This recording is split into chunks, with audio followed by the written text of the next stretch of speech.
In this video, I'm going to show you how to put text behind any person in your video clip. So first you're going to come over and we're going to start with this clip here. With your clip down here on the timeline, over here in the effects window, you're going to type in text and just drag text plus onto the timeline here. And what we're going to do is just kind of set this up in the middle, and I'll close that here. And so you can change this text to whatever you want through the inspector window over here. So we can type in. All right, so now that we have that styled, I'm going to choose the font, and then you can adjust the size to do whatever size you want and position. So right now the text is over the person, so it's not behind them. So to do this, you're going to hold Alt, select and drag that clip up above your text.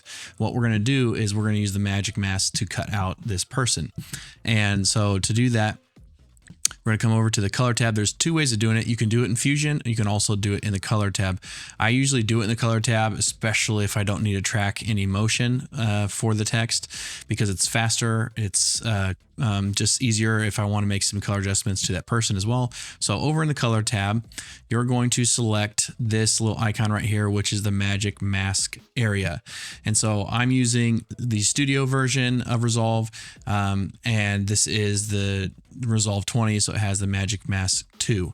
So all you're going to do is select the eyedrop tool with the plus here, come over here, and we're going to select something like on his head. And then if you can't see anything, if it doesn't show up like your selection, you're going to want to toggle on this little zebra icon, which will show us what it's selecting. So right now it's just selecting the hair. I'm going to do one on his face and then do one down on his chest to make sure it's selecting the entire area. And then the key thing here is to hit better down here under quality. But once this is all selected, you're going to click this backwards and forwards arrows, which will track both forward and backwards on the timeline and mask out the person in the video.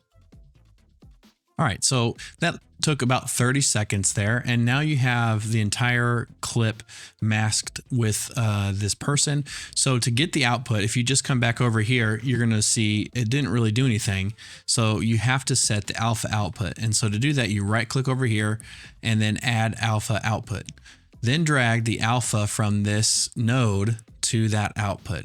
Once you do that and you come back over here, now your matte is there and you have your text behind your person, and you can add, little fade ins or fade outs or whatever animation you want to this text. And it's going to be behind the person, the entire clip that you have used the magic mask.